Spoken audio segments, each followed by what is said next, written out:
Matthew Kapitulo 28, 19 nga to sa 20. Panglakaw kamo sa tibuok kalibutan, iwali ang mayong balita, himuang tinun-an ang tanang kanasuran, pamautismo kamo sa ngalan sa Amahan, sa Anak, ug sa Balang Espiritu Santo. Apan wa diha mohunong. Matud pa diha ni Jesus Christ, tudloa sila sa tanan nga gisugo ko kaninyo. Tudloa sila sa tanan. Tanan gyud. Tanan ipatudlo. From Genesis to Revelation, dapat ato guning itudlo. Mga pulong nga naa sa Biblia, dapat ato guna siyang itudlo. Gumunay sugo ni Jesus Christ. Itudlo. Unsay purpose aron sa pag-edukar sa mga tao. Aron nga ang tao makahimo sa pagtuman. Efeso Kapitulo 4, versikulo 11. Ngadto sa 14. Ang uban matud pa, mao nga nahimong apostoles, ang uban mga propeta, ang uban ebanghelista, ug ang uban pastor ug mga magtutudlo.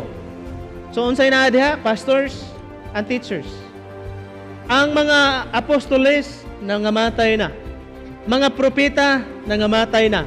Unsay nasubra karon nga padayon padayon sa pagsangyaw, mga ebanghelista, pastors and teachers. Nganong pastors and teachers gijoin? Although managlahi na sila nga function, tungod kay dapat ang pastor teacher pod. Unsay purpose makigsunan sa verse 12?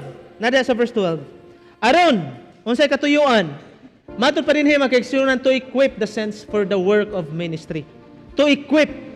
Unsay main function sa pastor, evangelist, sa teachers? To equip the saints. Kinsa man ang saints diha?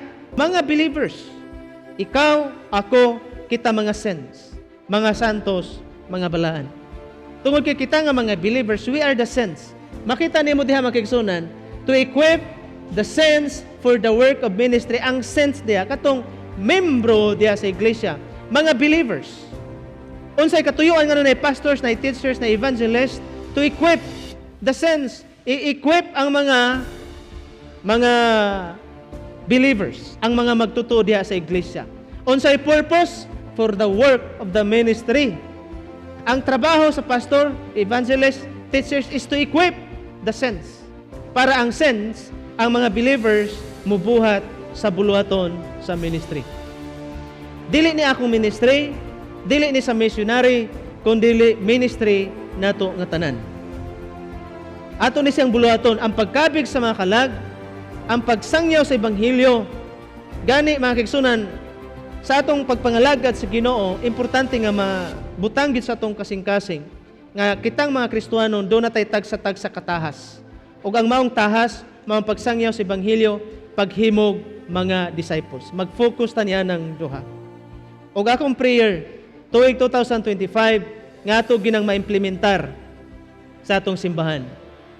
Nagsugdan na tag equip, daghan na makawali. Nanatay mga leader. Ang ato na lang buhaton mga kigsunan to preach the gospel outside sa church og making disciples. Kinsa may atong himong disciples, mga tinun-an katong wala pa sa simbahan. Katong wala pa sa Ginoo. Karon na ay gitawag mga making disciple nga mga churches, pero ato pud sa nga laing simbahan manguha, mang-invite. Ang gingon sa Bible, preach the gospel and make disciple. Dapat diha ta mag-focus kinsa atong i-disciple kadtog yung na backslide, nawagtang sa pagpangalagad sa Ginoo, or katong wala pagyod diha sa pagpangalagad sa Ginoo, mo na atong i-disciple. Ayaw na ninyo kabig atong nana sa laing simbahan? Ayaw na ninyo dala katong mga na-aktibo na sa laing simbahan? Ayaw na mo pang-invite katong nana sa laing simbahan? Kaya nga naman, di na sila kinahanglan i-invite nimo para mo simba. Tungod kay naana na sila nakailan na sa Ginoo. Dili rata mo subay sa uban mga kigsunan nga invite bisag nasa lang simbahan, invite.